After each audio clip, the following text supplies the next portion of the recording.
ভূমিকা পালন করেন। আমাদের সেই সমস্ত সম্মানিত, আমাদের আত্মার আত্মীয়, আমাদের প্রাণপ্রিয় শ্রমিক ভাইদের নিয়ে আজকের এই শ্রমিক দিবসের র্যালি এবং সমাবেশ এখনই শুরু হবে ইনশাআল্লাহ। আপনারা যারা কষ্ট করে এসেছেন, আপনাদের সকলকে আমি আমার পক্ষ থেকে আন্তরিক ধন্যবাদ, কৃতজ্ঞতা জানাচ্ছি। সকলকে মোবারকবাদ জানাচ্ছি, ধন্যবাদ জানাচ্ছি। আল্লাহ তাআলা আপনাদের সবাইকে উত্তম যাজা দান করুন।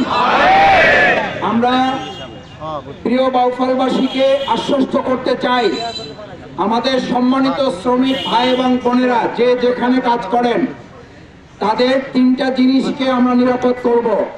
এক, তাদের ব্যক্তিগত স্বাধীনতা, সম্মান আমরা অটুট অক্ষুণ্ণ রাখবো ইনশাআল্লাহ।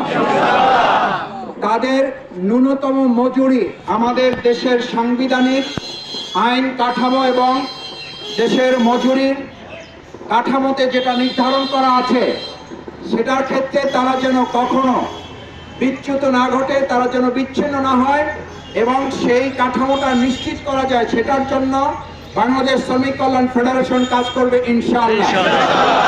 দ্বিতীয় হচ্ছে